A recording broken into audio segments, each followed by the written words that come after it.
Hi friends, எல்லாருக்கும் நமஸ்காரம். இன்றைக்கி நம்ம சேனலில் எல்லோருக்கும் ரொம்ப பிடிச்ச அடிப்பொலி ஒரு ஈவினிங் ஸ்நாக் தான் பார்க்க போகிறோம். நல்ல மொறுமொறுப்பாய சிக்கன் ரோலை கடை ஸ்டைலில் நம்ம வீட்டில் ஈஸியாக எப்படி செய்யலாம் என்று தான் இந்த வீடியோவில் நான் சொல்கிறேன். அப்படியே நம்ம சேனலுக்கு லைக் பண்ணுங்க, ஷேர் பண்ணுங்க, அதே மாதிரி கமெண்ட் பண்ணுங்க. கண்டிப்பாக மறக்காமல் நம்ம சேனலை சப்ஸ்கிரைப் பண்ணுங்க. இப்போ சிக்கன் ரோலை எப்படி செய்யலான்னு பார்க்கலாம். 100 கிராம் போன்லெஸ் சிக்கன் நான் ஒரு குக்கர்லேக்கு எடுத்திருக்கு. அதிலேக்கு தேவையான உப்பு சேர்த்தியிருக்கு. 1 டீஸ்பூன் பெப்பர் தூள் சேர்த்தியிருக்கு, மிளகுத்தூள் அதே நான் சேர்த்தியிருக்கு. கூட 1/2 டீஸ்பூன் மஞ்சள் தூளும் நான் இதிலேக்கு சேர்த்தியிருக்கு. இது கை வச்சு இதே மாதிரி நல்லா மிக்ஸ் பண்ணி எடுக்கலாம். அதுக்கப்புறமா இதிலேக்கு வேகிறதுக்காக கொஞ்சமாக தண்ணி சேர்க்கலாம். ஒரு 4 டேபிள் ஸ்பூன் இருக்கும், அவ்வளோ போதும்.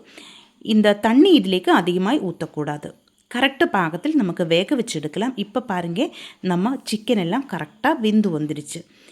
இனி ஒரு பாத்திரத்திலேக்கு 1.5 கப்பு மைதா மாவு நான் எடுத்துருக்கிறேன். அதிலேக்கு தேவையான உப்பு சேர்த்தியிருக்கு. கொஞ்சமாக சன்ஃப்ளவர் ஆயிலை நான் இதிலேக்கு ஊற்றியிருக்கு. ஒரு டேபிள் ஸ்பூன் இருக்கும், போதும். இனி தண்ணி தெளித்து நமக்கு இந்த மாவை பிசைஞ்செடுக்கலாம். ஒரு ஸ்பூன் வச்சு நான் ஃபஸ்ட்டு இதை பிசைஞ்செடுக்க போகிறேன். கொஞ்சம் கொஞ்சமாக தண்ணி ஊற்றி தான் நம்ம இந்த மாவை ரெடி பண்ணி எடுக்கணும். உங்களுக்கு பிடிச்சிருந்தா 1/2 டீஸ்பூன் ஈஸ்ட்டு இதிலேக்கு சேர்க்கலாம். ஆனால் நான் ஈஸ்ட்டோ பேக்கிங் சோடையோ எதுவும் இதிலேக்கு சேர்க்கறதில்ல. உப்பும் அதே மாதிரி 1 டேபிள் ஸ்பூன் சன்ஃப்ளவர் ஆயிலும் தண்ணியும் ஊற்றி தான் நம்ம இந்த மாவை பிசைஞ்செடுக்க போகிறேன். இப்போ பாருங்கள், இதே கன்சிஸ்டன்சியில் தான் நம்ம மாவு பிசைஞ்செடுக்கணும். நல்லா ப்ரெஸ் பண்ணி பிசைஞ்செடுத்துக்கோங்க.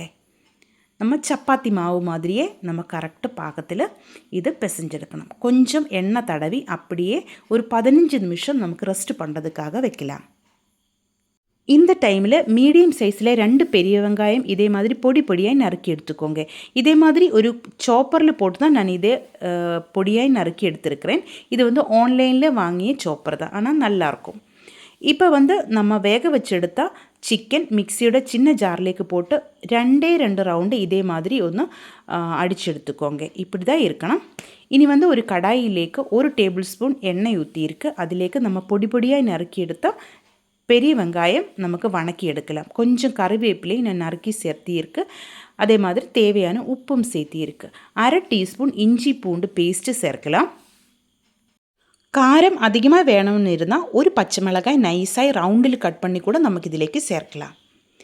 இனி இதிலேக்கு 1/2 டீஸ்பூன் கரம் மசாலா சேர்க்கலாம். 1 டீஸ்பூன் வரமிளகாத்தூள், 1 டீஸ்பூன் கொத்தமல்லி தூள், 1/2 டீஸ்பூன் மஞ்சள் தூள் இவையே சேர்த்து நல்லா வணக்கி எடுத்துக்கோங்க. கூட 1/2 டீஸ்பூன் மிளகுத்தூள் சேர்க்கலாம். நம்ம சிக்கனில் மிளகுத்தூள் சேர்த்து தான் வேக வச்சு எடுத்துருக்கு, அதனால காரத்தை பார்த்து தான் நம்ம சேர்க்கணும். இப்போ இது லோ ஃப்ளேமில் வச்சு கொஞ்சம் நேரம் இதே மாதிரி நல்லா வணக்கி எடுக்கணும். இதனோட பச்சை வாசம் ஒன்றும் இருக்கக்கூடாது. அந்த மாதிரி இருந்திருந்தால் சிக்கன் ரோல் டேஸ்ட் வராது. இப்போ நம்ம மிக்சியில் அடித்து எடுத்து வச்ச சிக்கன் இதிலேக்கு சேர்க்கலாம். இதே சேர்த்து நல்லா வணக்கி எடுக்கணும். கொஞ்சம் கூட இதிலேக்கு தண்ணி ஒன்றும் நம்ம சேர்க்கக்கூடாது. இந்த மாதிரி தான் இருக்கணும். இதே மாதிரி ஸ்டவ் லோ ஃப்ளேமில் வச்சு ஒரு 4 நிமிஷம் நல்லா வணக்கி எடுத்திருந்தால் நம்ம சிக்கன் ரோலுன்னு நல்ல டேஸ்ட்டாக இருக்கும். கடைசியில் ஒரே ஒரு பிஞ்சு சோம்பு தூள் இதிலேக்கு சேர்க்கலாம். இந்த மாதிரி சேர்த்திருந்தால் நல்ல டேஸ்ட்டாக இருக்கும். இப்போ நம்ம பிசைஞ்சு எடுத்து வச்சுருந்த மாவை இனி நமக்கு சப்பாத்தி மாதிரி தேய்ச்சி எடுக்கலாம். இதனோட ஷேப் ஒன்றும் நம்ம பார்க்க தேவையில்லை. நம்ம ரோல் பண்ணி எடுக்க வேண்டிய ஒன்று தான். பவுலிலேக்கு 2 டீஸ்பூன் மைதா சேர்த்து கொஞ்சம் தண்ணி ஊற்றி பேஸ்ட் மாதிரி எடுத்து வச்சுக்கோங்க. அப்புறமா இதிலேக்கு நம்ம ஃபில்லிங்கை இந்த மாதிரி வச்சு ஒரு சைடில் நின்று நம்ம ஃபோல்டு பண்ணலாம். அதுக்கப்புறமா 2 சைடில் நின்றும் பாருங்கள் இதே மாதிரி மடித்து அதுக்கப்புறமா மறுபடியும் நம்ம ஃபோல்டு பண்ணி எடுக்கணும். நம்ம பேக்கரியில் வாங்கின அதே டேஸ்ட்டில் இன்னும் அதிலும் நல்ல டேஸ்ட்டாக இருக்கும். அப்படி தான் நம்ம இந்த சிக்கன் ரோலை செஞ்சுருக்கிறது. இப்போ இதே மாதிரி எடுத்ததுக்கப்புறமா நம்ம ரெடி பண்ணி வச்சுருந்தா மைதையோட பேஸ்ட்டு இதிலேக்கு தடவி ஒட்ட வச்சு எடுத்துக்கோங்க. அதுக்கு தமிழ் கரெக்டாக இருக்குதா இல்லையான்னு எனக்கு தெரியல, வேறு வேர்டும் எனக்கு கரெக்டாக தெரியல. இந்த மாதிரி எடுத்துக்கோங்க. இப்படி எல்லா மாவும் நமக்கு ரோல் பண்ணி எடுக்கலாம். மைதையோட பேஸ்ட்டு இதே மாதிரி தடவி கரெக்டாக ஒட்ட வச்சு எடுத்துக்கோங்க.